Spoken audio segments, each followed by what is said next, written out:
주 안에서 평안한 날, 행복한 날, 기쁨의 날이 되어지기를 주님의 이름으로 축복합니다. 오늘 말씀의 제목은 복 있는 사람의 마음 자세라는 제목 두 번째 설교를 하려고 합니다. 여러분, 세상에는 참 다양한 복들이 있습니다. 사람들이 말하죠. 건강이 최고야, 건강이 복이야. 돈이 최고야, 돈이 복이야. 사람을 잘 만나야 돼, 만남이 복이야. 하지만 예수님께서는 전혀 다른 기준을 우리에게 지금 말씀해 주고 있습니다. 긍휼히 여기는 자가 복이 있는 자야. 마음이 청결한 자가 복이 있는 자야. 예수님이 보시는 복은 눈에 보이는 표현적인 복을 말하기보다는 우리의 눈에 보이지 아니하는 내면의 복을 지금 강조하고 계십니다. 속이 정결하고 따뜻한 사람,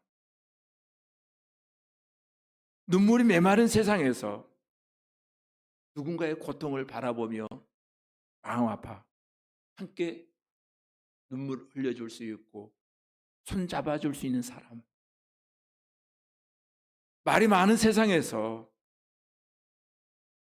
마음 중심이 정직하고 깨끗한 사람, 그 사람을 본문은 복이 있다라고 지금 말씀하고 있습니다. 예컨대 이런 것입니다. 세상의 복이라고 하는 것은 다 조건적인 것들이에요. 그렇죠? 그래서 성경에서 말하는 복은 관계의 복을 말하고 있습니다. 성경은 복을 관계로 보고 있다는 거예요. 세상은 조건으로 봅니다.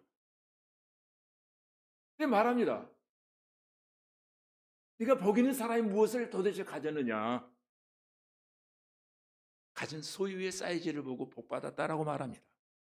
근데 예수님은 말합니다. 내면의 복. 어떤 마음을 가지고 살아가느냐? 그 마음이 복이다. 오늘 우리가 팔복을 공부할 때 꼭 두 가지 여러분이 기억하셔야 될 내용이 있습니다. 처음 네 가지 복은 하나님과 관계에 대한 말씀입니다. 그리고 뒤에 나오는 네 가지 복은 인간과 인간 사이, 즉 신앙생활 함께하는 동료들, 즉 너와 나의 관계를 설명해 주고 있습니다. 이것을 줄여서 하나님과의 관계를 우리가 대신관계라 말하고 인간과의 관계를 대인관계라 말합니다. 그래서 팔복은 단순히 좋은 말이 아니에요. 이것은 하나님 나라의 백성의 영적 정체성의 방향을 정해주는 하늘 헌법이기도 합니다. 이렇게 이해하시면 됩니다. 십계명을 외울 때 사후망안부 살간도고탐 1계명부터 4계명까지는 하나님과의 관계, 대신 관계를 말하는 것이고 5계명부터 10계명까지는 대인관계, 하나님과의 바른 관계를 맺은 사람이 사람과 어떤 관계를 맺으며 살아야 될 것인가를 말하는 것이 10계명이에요. 1계명부터 4계명은 하나님과의 바른 관계, 하나님과의 바른 관계를 맺은 사람은 5계명부터 10계명까지 부모와의 바른 관계를 통한 사람들과의 바른 관계가 지속되어져야 된다라고 하는 것을 말하고 있습니다.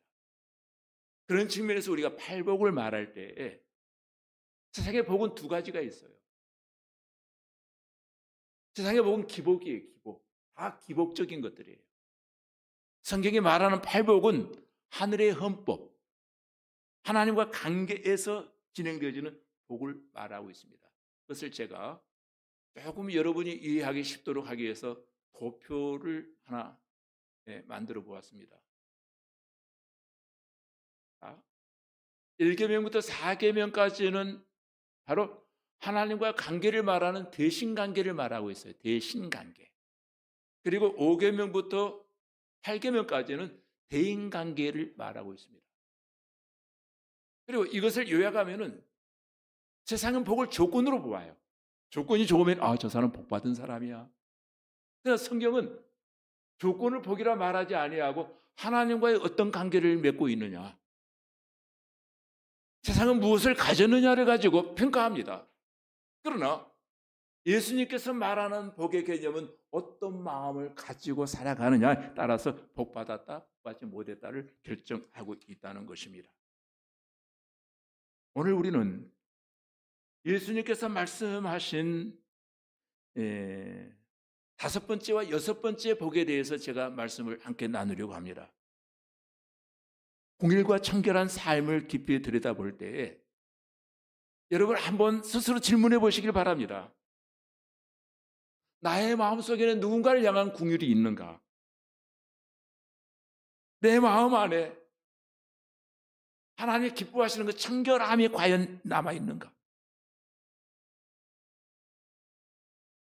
이제 복 있는 사람의 진짜 조건, 예수님이 말씀하시는 마음의 비밀을 함께 살펴보겠습니다.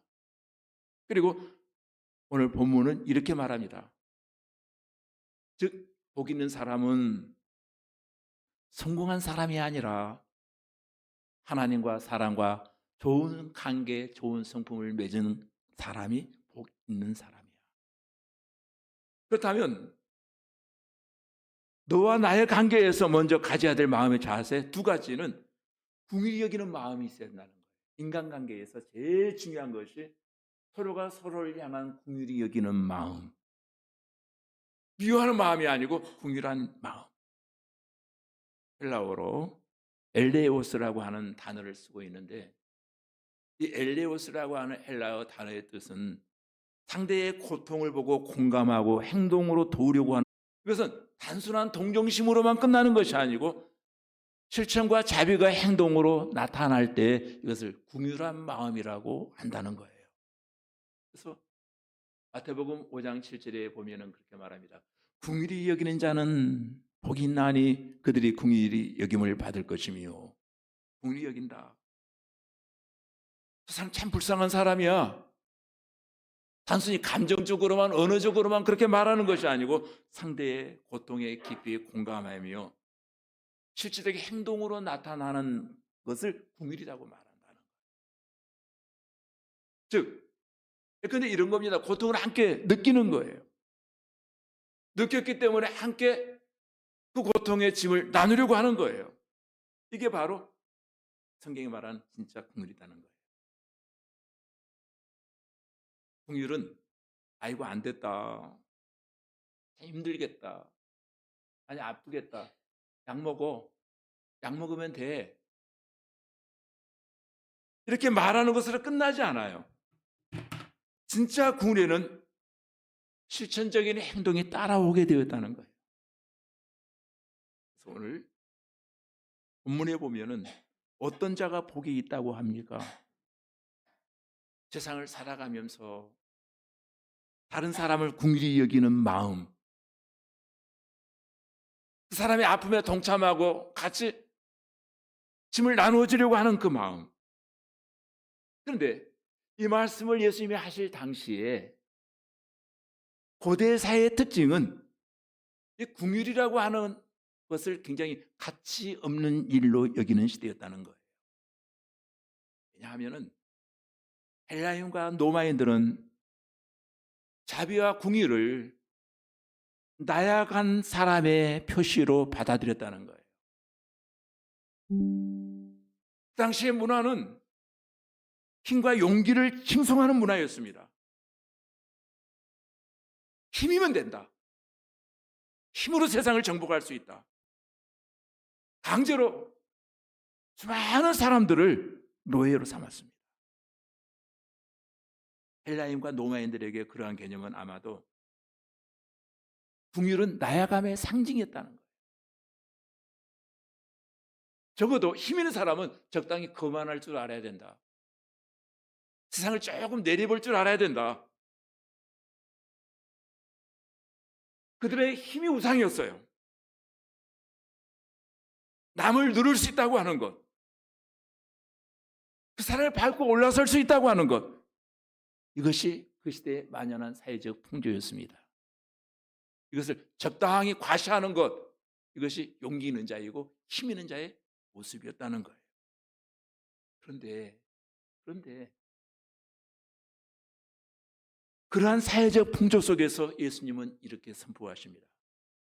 긍휼히 여기는 자는 복이 나니 그들이 긍휼히 여김을 받을 것이며, 적어도 그 시대 1세기를 살았던 사람들에게는 이 말씀이 허무맹랑한 말씀처럼 들려졌을 거예요. 로마인과 그리스인들에게는 이 말이 참으로 쓸모없는 불필요한 말처럼 느껴졌다는 거예요. 근데 오늘 이 세를 살아가는 우리들에게도 이 말씀이 긍정적으로 받아들여지고 있을까? 자신 있게 말할 수 있는 사람은 별로 없어요. 오늘 이 시대의 문화는 어떻습니까? 우리는 과연 긍휼히 여기는 사회와 문화 속에 살아가고 있는가? 이 사회 속에 긍휼함이 있습니까? 대인관계에서 긍휼함이 느껴집니까? 주고받는 피드백이 이루어지고 있습니까? 고대 사회 이후에 오늘까지 긍휼에 관해서는 사실 변한 것이 하나도 없습니다. 다만 한 가지 차이가 있다면, 로마 시대에는 긍휼이 표면적으로 배척된 반면에 이 시대에는 아주 은밀히 배척되어지고 있다는 사실이에요. 긍휼히 여기는 사람을 보고 저 사람 바보 아니야?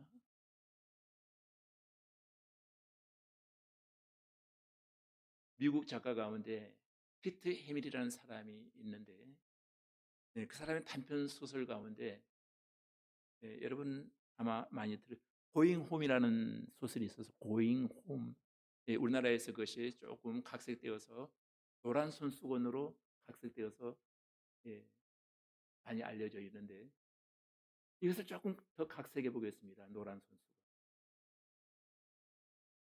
미국 조지아주에 살고 있던 한 청년이 한순간 큰 범죄를 저지름으로 말미암아 소위 말하면 감옥에 가게 되었습니다.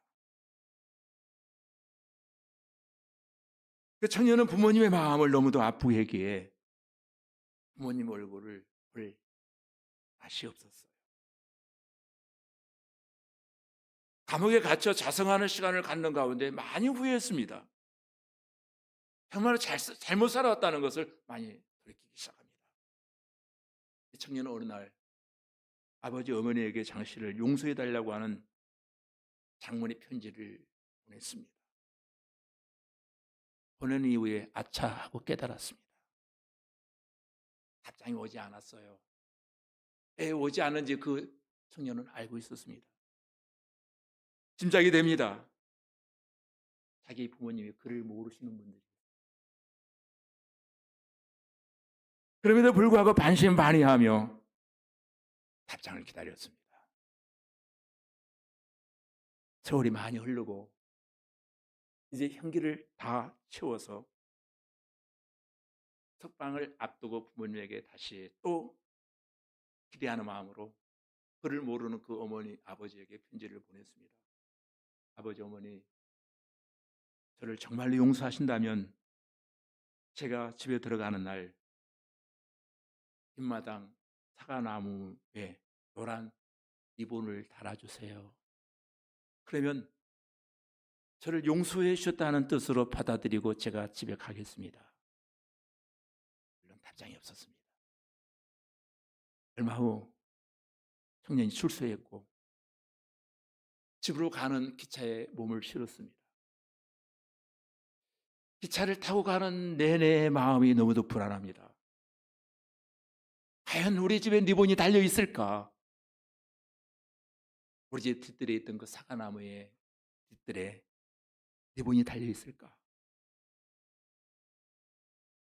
하나밖에 없는 아들이 이와 같은 전과자가 되고 큰 실수를 해서 부모님 얼굴에 먹칠했는데 우리 아버지가, 우리 어머니가 나를 용서해 주실까?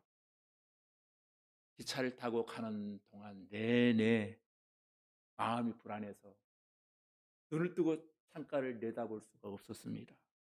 눈을 꼭 감고 기차를 타고 자기의 집을 지날 즈음에 용기를 내어서 살포시 눈을 떠서 훔쳐보듯이 자기의 마을 쪽을 바라봅니다.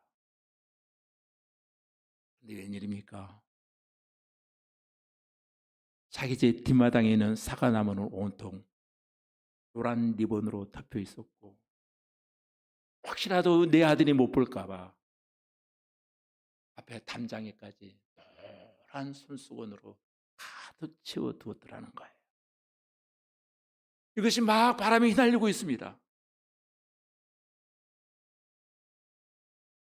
어떤 한마디의 편지의 표현보다도 나는 너를 지금도 기다리고 있단다. 뜨거운 환영의 표시였습니다.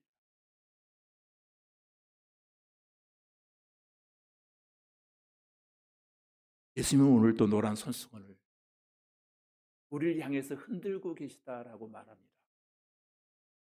네가 어떤 죄를 저질렀을지라 난 너를 정죄하지 않는다. 너의 실수보다도 내 사랑이 더 크단다. 돌아오기만 하면 안아주겠다. 이것이 바로 공율이란 단어예요. 공율. 어떤 표현으로도 설명하기 힘든데 공율은 바로 이런 단어예요.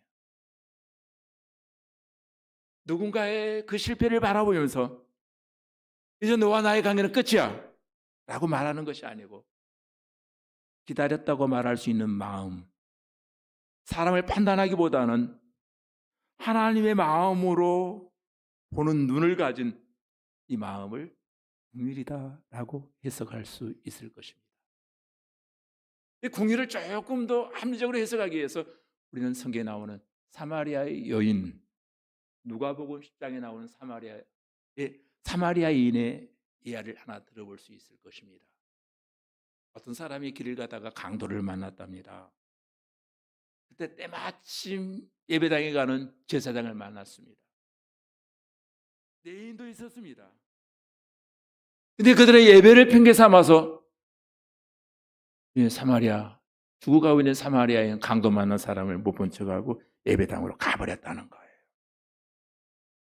사마리아는 예수 믿는 사람이 아니에요. 근데 강도 만난 그 사람을 바라보자 안타까운 마음, 궁일한 마음이 불일 듯 일어나는 거예요. 궁일한 마음을 행동으로 옮깁니다. 예수님 자신이 궁일의 본체가 되십니다. 병든 자를 고쳐주실 때, 눈먼 자를 보게 하실 때, 잃어버린 자를 부르실 때 예수의 마음은 궁일이 불일 듯 일어났다는 거예요. 불쌍히 여기는 마음이 먼저 일어났다는 거예요. 궁일한 마음을 한번 이렇게 설명해 볼 수 있습니다. 궁일한 마음의 5가지를 여기 표현했는데, 궁일한 마음은 판단하기보다는 이해하려고 하는 마음. 당신이 아프면 나도 아픕니다. 마음이 궁일한 마음. 너 아프니 난 더 아파. 판단보다는 이해하려고 하는 마음이에요. 저 사람 사연이 있겠지. 우리가 이해하지 못하는 사연이 분명히 있을 거예요. 말이 아닌 행동으로 사랑하려는 마음입니다. 내가 어떻게 하면 도울 수 있을까? 내 마음이 움직여지는 거예요. 어떻게 하면 함께 할 수 있을까? 4번째는 용서하는 마음입니다. 나도 용서받았는데, 내 죄는 더 큰데, 더 큰 죄도 용서받았는데 나도 용서해야지. 긍휼을 베풀어야지. 긍휼히 여기는 자가 긍휼히 여김을 받나니라는 단어. 그리고 5번째, 하나님의 받은 은혜를 기억하는 마음입니다. 내가 받은 은혜를 흘려보내야지. 내게서 끝나면 안 돼. 받은 은혜가 흘러가야 돼. 내게서 끝나면 그것은 사해받아야 내가 받은 은혜 흘러가야 돼. 그래서 궁일한 마음은 감정이 아니라, 가슴으로 느끼는 감정이 아니라 행동, 태도로 나타나게 된다. 사랑의 실천으로 나타나게 된다는 거예요. 그래서 진짜 복 있는 사람은 공감하고 이해하고 행동하고 용서하고 에게서 흘려보낸다는 거예요. 오늘 여러분 모두에게 이러한 복이 임하여지기를 주님의 이름으로 축원합니다. 긍휼히 여기는 자는 긍휼히 여김을 받을 것이며, 8절에 보니까 마음이 청결한 자에 대한 내용이 나옵니다. 마음이 청결한 자는 복이 나니 그들이 하나님을 볼 것이며, 즉 마음 깊은 곳까지 하나님 앞에서 진실하고 순수한 자, 가식이 없는 자, 하나님을 바라보는 마음, 가식이 없는 마음, 하나님을 바라보는 마음, 그것을 성경은 청결한 마음이라고 말하고 있습니다. 왜 청결함이 복인가? 하나님은 사람을 예물을 보지 아니하시고 우리 마음 중심을 보신다고 했습니다. 그래서 마음이 청결한 자는 하나님과 깊은 교제를 경험하기 시작합니다. 일부러 감추거나 꾸미지 않고 있는 그대로 하나님 앞에 서 있는 사람, 그것이 아니라 속이 청결해야 진짜 복이다는 거예요. 그것을 5가지로 또 한번 정리해 보았습니다. 보세요. 마음이 청결한 자, 순수한 동기를 가진 마음이에요. 사람의 보이기 위한 신앙이 아니에요. 저 사람이 나를 어떻게 생각해 줄까? 아니에요. 하나님 앞에서의 마음. 그리고 가식이 없이 정직한 마음. 겉으로 신앙인적인 척하지만 속으로 다른 마음을 품은 사람들이 얼마나 많습니까? 그리고 3번째, 죄를 미워하고 회개하는 마음이에요. 그리고 4번째는 세상의 욕심과 혼잡함을 버리는 마음이고, 5번째는 하나님을 갈망하며 바라보는 마음입니다. 그래서 이것을 요약하면 그런 내용입니다. 마음이 청결한 자는 늘 하나님을 바라보게 돼요.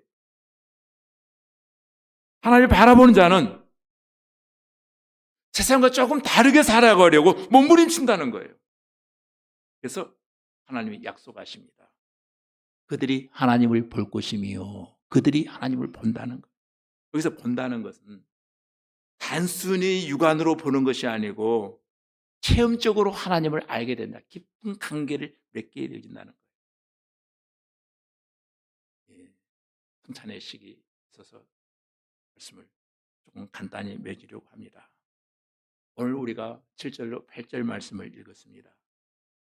우리는 종종 교회 다니는 분들의 오해 가운데 하나가, 오늘 목사님을 통해서 복 받는 법을 어떻게 배울 수 있을까? 교회는 복 받는 법을 가르쳐 주는 곳이 아닙니다. 복 받는 법을 배우기 위해서 교회 나오셨다면 여러분 굉장히 실수하신 거예요. 하지만 예수님은 복 있는 사람이 누구인가를 말씀하십니다. 그 핵심은 마음의 태도예요. 긍휼히 여기는 사람, 그 사람은 세상의 냉정함 속에서도 다른 이의 고통에 가슴 아파할 줄 아는 사람이다. 이 사람이 복이 있대요. 그런 사람에게 하나님은 긍휼로 응답해 주신다는 거예요. 마음이 청결한 자, 그 사람은 세상의 시선보다 하나님의 시선을 더 두려워하는 사람이다. 그런 사람은 하나님의 얼굴을 보고 세상이 줄 수 없는 하나님과의 친밀함을 누리게 되어질 것이다. 이것이 복 있는 사람이야. 결국 복은 눈에 보이는 소유의 사이즈에 의해서 결정되는 것이 아니라 내 마음 안에 있다는 거예요. 천국이 내 마음 안에 있느니라. 복은 소유가 아니라 하나님과의 바른 관계다는 거예요. 여러분의 마음은 지금 어떠합니까? 혹여 긍휼이 사라져버리고 내 마음에 판단만 남아있지 않습니까?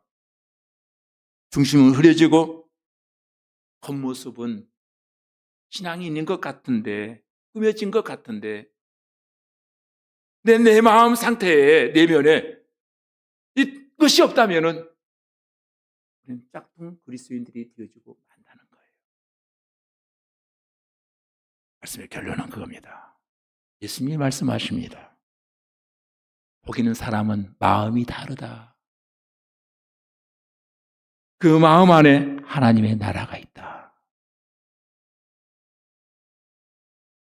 나는 우리 꿈꾸는 교회 성도들이 그 어떤 형편, 어떤 환경 속에 산다 할지라도 마음이 다른 그리스도인들이 되었으면 좋겠습니다. 그리고 여러분 마음에 하나님의 나라가 건설되기를 주님의 이름으로